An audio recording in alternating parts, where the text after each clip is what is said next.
membaca. Kedua, ada yang mungkin sudah tahu?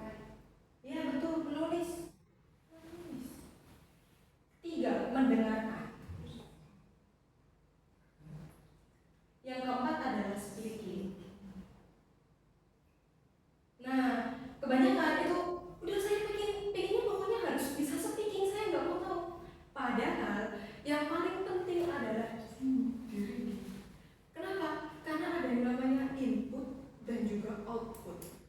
Reading dan mendengar, reading dan listening itu adalah input, sedangkan menulis dan speaking itu adalah output. Jadi kita harus bisa mendapatkan input dulu sebelum kita bisa speaking, bisa output. Jadi kuncinya di sini ya? Iya, kuncinya sebenarnya di reading dan juga mendengar.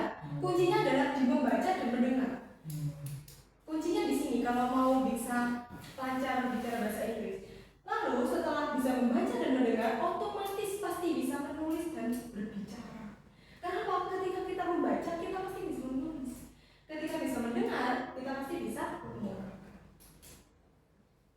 Kuncinya di situ. Dan untuk bisa reading dan listening atau mendengar, ketika kita membaca kan kita nggak tahu ini artinya apa. Nah itu dia. Makanya ada yang namanya vocabulary yang tadi atau kosakata. Kita perbanyak dulu kosakata dengan membaca dan juga mendengarkan, baru kita bisa menulis dan berbicara.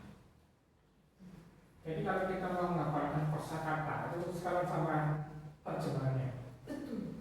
Ketika kita mendengarkan atau membaca suatu kosakata, kita harus juga bisa melihat terjemahannya juga dalam bahasa Indonesia.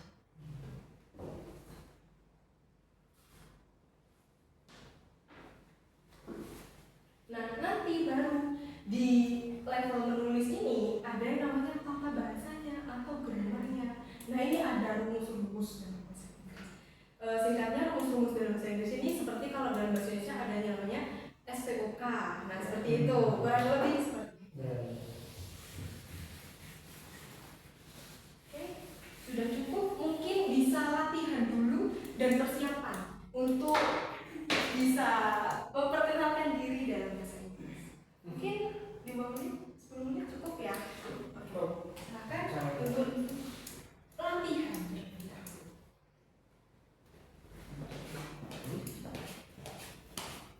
Kamu dari sini? Dari mana?